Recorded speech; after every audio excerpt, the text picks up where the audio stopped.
साल भी मैं रहा हूँ इस त्योहार पे, तो बाकी चीज़ें अधिकांश चीज़ें जानकारी है। फिर भी यदि कहीं कोई समस्या है तो समय रहते उसको आप बताइए, उसको हम नोट कर लेंगे और उसका निस्तारण हर समय करा दिया जाएगा समय से पहले।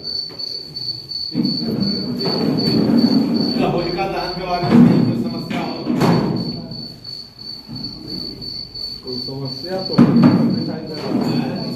हमारे क्षेत्र में कोई समस्या नहीं रहता था। हम लोग क्षेत्र में कस्बे वाले बताए। इस समय चल रहा है बोर्ड का एग्जाम। बोर्ड के एग्जाम में हर एक मोहल्ले से कई लड़के जो हैं एग्जाम देने वाले हैं। ठीक, इसमें एक एहतियातन ये बरता जाए कि रात में 10 बजे के बाद किसी भी प्रकार का कोई बड़ा साउंड का उपयोग न किया जाए।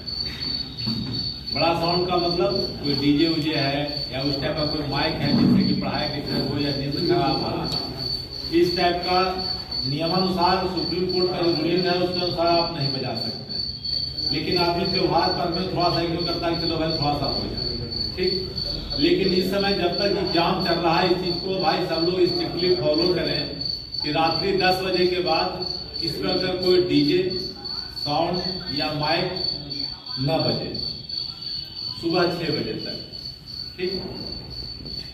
यदि कार्यक्रम किसी का होना नितांत आवश्यक है तो साउंड इतना धीरे हो कि उसे घर तक बजे कोई दिक्कत नहीं और पीछे होगा। लेकिन नियम यह है कि रात्रि 10 बजे के बाद साउंड न बजे। और उस नियम का स्ट्रिक्टली पालन इसलिए हो कि अभी बच्चों का एग्जाम चल रहा है। एग्जाम किसी के कैरियर से संबंधित होता है।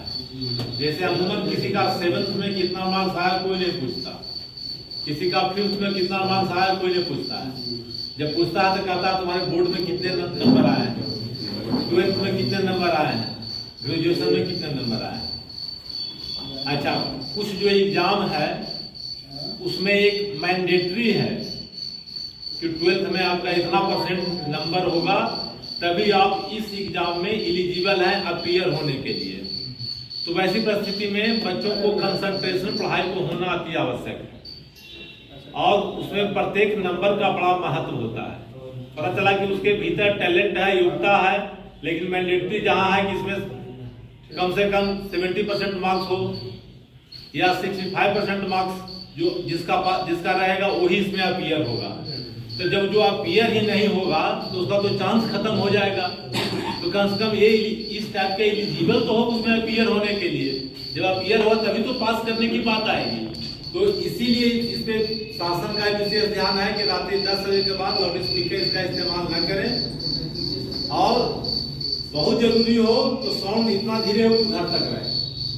मैं जिसके घर में कार्यक्रम है उसी के घर तक साउंड रहे।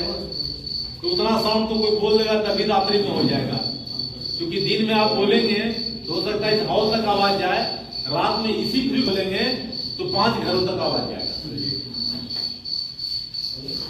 तो इसीलिए ये विशेष अनुरोध है कि इस बात का ध्यान रखें। मैं ध्यान रखता हूं, बंद कराता भी हूं, धीमे कराता भी हूं, लेकिन स्वतः कोई काम हो जाए तो ज्यादा अच्छा है। किसी को टोका टोकी ना करना पड़े, स्वतः वो काम हो जाए तो दी बेस्ट है। आ जाइए आगे और जगह है। तो ये होगा कि पुलिस वही मौके पर थी, कुछ मना नहीं की। हाँ, प्रशासन की मौजूदगी। हाँ, तो भाई इसमें जो आयोजक मंडल है इस बात का ध्यान रखें कि इस टाइप का बदमाशी कोई न करे। भाई जो चढ़ा एक आध 2 बार गिरना तो जिस वजह से कोई बात न समझ में आता है, लेकिन जब पहुंचने वाला हो तब उसके आंखें पर निशाना लेके एक अमीर ऐसा मारा एकदम पहुंच रहा था और एक झट से गिरा। तो कैसे बच गया, सब ठीक रहा। उसमें एक खेल और होता है। हाँ, जब हाथ एकदम करीब पहुंचेगा तो रस्सी थोड़ी टाइट कर दी जाती है। हाँ, वैसे भी डिसबैलेंस होकर लोग गिरते हैं।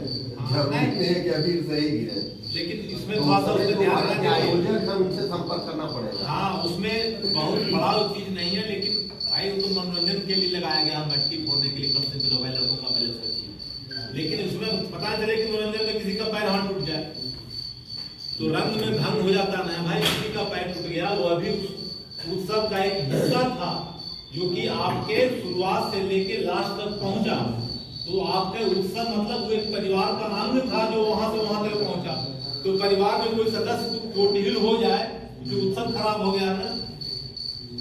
तो इस बात का ध्यान देना। बाकी हम पिछली बार ध्यान दिए, जब उसको हटाए तो तुरंत हो गया।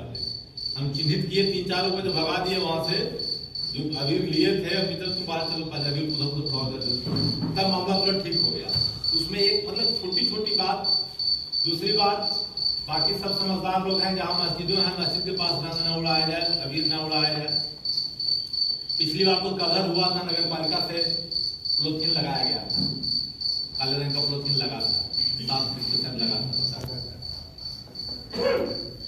दूसरी बात, सब समझदार आदमी है।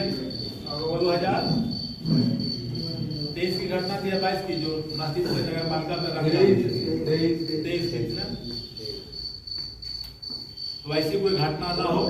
हम लोग वहाँ ड्यूटी भी लगा देते हैं, पॉलीथीन लगा देता है। फिर भी आपकी जिम्मेदारी ज्यादा है कि बच्चों पे नियंत्रण रखें। छोटी छोटी बात में यदि कोई मुकदमा लिखा जाता है तो उससे बच्चों का कैरियर प्रभावित होता है।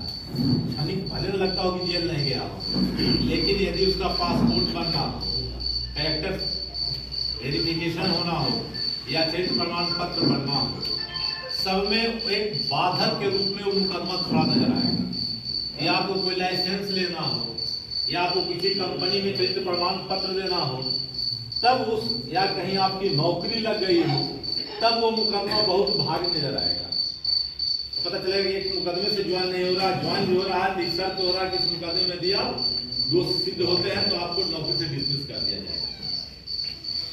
तो कोई चीज, भाई बच्चे नासमझ होते हैं, उनकी परिपक्व बुद्धि नहीं होती है, जिससे कारण कुछ गलतियां कर बैठते हैं। लेकिन वो गलती ना करे, उसका कैरियर ब्राइट रहे, ये जिम्मेदारी उसके गार्जियन की है। गार्जियन उसके पिता का है, माता का है, चाचा का है, जो भी गार्जियन, दादा है, जो भी उसके गार्जियन है। मान लिया किसी के पिता है, वो सऊदी काम कर रहे हैं, तो गार्जियन पिता के जब सेंस में जाते उसकी माँ है, उसके चाचा है, कहीं कहीं उसके चाचा भी चले गए विदेश तो उसके दादा है। तो जो है गार्जियन, उनकी ये जवाबदेही और जिम्मेदारी है कि उनके बच्चे किसी को ऐसा हरकत न करें जिसमें कि मुकदमा पंजीकृत हो जाए। हर्ष उल्लास से त्योहार है, मनाएं, अच्छी बात है, हम भी उसमें सहभागी रहते हैं कि आपका उत्सव में कहीं कोई खलल न पड़े। बच्चों से लेकर एक समस्या और है, हाँ। नगर की। जो रमजान महीने में सुबह जो भोर में जो बच्चे निकलते हैं तो डंडा लिए रहते हैं, उसमें ब्लेड बांधे रहते हैं। जितना तिरपाल, प्लास्टिक और बैनर होर्डिंग मिलेगी, सबको एकदम जो ऑपरेशन करके खत्म कर दिया जाए। तो इस बात पे झुंड में पूरे बच्चे जो है 20-20, 25-25 के झुंड में भोर में रमजान जो होती है, सर्वे तो खाते हैं उसके बाद, उसके पहले इसमें होगा, लोगों को जानकारी होगी। यदि ऐसी बात है, जैसे जब नदी है, नदी में जो नाव पे सवार रहते हैं कितने, 25 आदमी, नाव खेने वाला कितना रहता है, 1 आदमी। अब 1 आदमी यदि गलती कर देता है, अधिक सवारी बैठा दे या खेने में गलती कर दे, तो 25 आदमी को डुबा देता है ना। तो मेरा कहने का तात्पर्य ये है कि यदि लड़के 20 हैं, उसमें 17 ठीक है, यदि 3 उपद्रवी है तो 20 पे नाम दे रहे हैं। बात समझिए, ठीक है, तो कहने